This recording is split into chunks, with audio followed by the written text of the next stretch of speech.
एक राजा जो शेर मारने में इतना बिजी हो गया कि उसका यही ऑब्सेशन उसकी मौत का रीजन बन गया। यही है द टाइगर किंग की कहानी। कहानी शुरू होती है प्रतिबंधमपुरम के राजा से, जिसे हम टाइगर किंग कहते हैं। जब वो सिर्फ 10 दिन का होता है, एक एस्ट्रोलॉजर फ्यूचर प्रेडिक्ट करता है कि राजा जी, तुम्हारी मौत एक शेर की वजह से होगी। तो वो 10 दिन का बच्चा वो बात सुन के हंसता है और कहता है कि शेरों को बता दो, शेरों का राजा आ गया है, यानी टाइगर किंग आ गया है। लेकिन बड़ा होने के बाद वो इस बात को भूला नहीं था। उसकी गद्दी पे बैठते ही हर कोई एस्ट्रोलॉजर की प्रेडिक्शन याद कर रहा है कि ये राजा तो शेर के हाथों मारा जाएगा।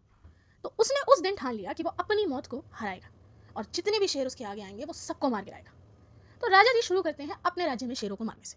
पहला शेर मार के वो एस्ट्रोलॉजर को बुलाते हैं और कहते हैं, बोलो, तुम कह रहे थे ना शेर मेरी मौत की वजह बनेगा, देखो मैंने शेर को मार दिया। तो एस्ट्रोलॉजर उसे चेताता है कि इस तरह तुम 99 और शेर तो मार लो राजा, बट 100वें शेर से बच के रहना।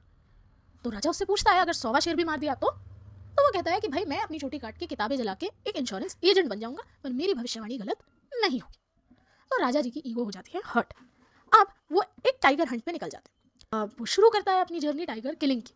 करते करते करते करते बहुत सारे टाइगर मार देता है। लेकिन फिर एक दिन एक ब्रिटिश ऑफिसर उसके यहाँ आता है एक रिक्वेस्ट के साथ कि उसे एक मरे टाइगर के साथ फोटो खिंचवाने दे। वो क्योंकि वो उस ब्रिटिश ऑफिसर को मना कर देता है, वो अपना किंगडम खोने की कगार पे होता है।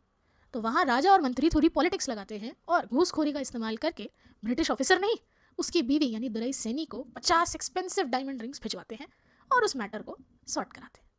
अब जैसे जैसे राजा के खुद के गांव में शेर खत्म होने लगे, उसने डिसाइड किया कि वो शादी करेगा एक ऐसे गांव की ऐसी कन्या से जो उसके लायक भी हो और जब जब वो अपने ससुराल जाए शेरों को मार गिराए।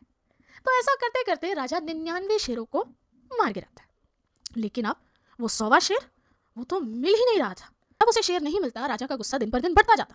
वो अजीबोगरीब ऑर्डर निकाले जाता, जिसकी वजह से मंत्री को डर था कि प्रजा गुस्सा हो जाएगी, वो अपना राज्य खो देंगे इंडियन नेशनल कांग्रेस को। तो वो मंत्री जू से एक टाइगर मंगवाता है और राजा के आगे जंगल में छोड़ देता है। वो 100वें टाइगर की ओर गोली चलाते हैं।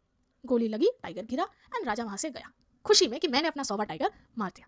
लेकिन बाद में जो उसके साथ आदमी थे उन्हें पता चला कि ये टाइगर मरा नहीं था, वो तो सिर्फ गोली की आवाज से बेहोश हुआ था। लेकिन उसके सिपाही चुपके से उसे मार देते हैं और राजा को आके कुछ नहीं बताते।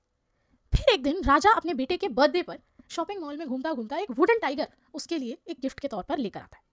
उस टॉय में एक छोटा सा कांटा स्प्लिंटर उसके हाथ में चुभ जाता है। अब उस स्प्लिंटर से ऐसा इन्फेक्शन फैल जाता है कि राजा का पूरा हाथ स्वेल हो जाता है। 3 सर्जन आते हैं, राजा का ऑपरेशन होता है, लेकिन फिर भी राजा जी की मौत हो जाती है। तो मतलब एक टाइगर ही आखिर में उसकी मौत का रीजन बना, जैसा एस्ट्रोलॉजर ने कहा था।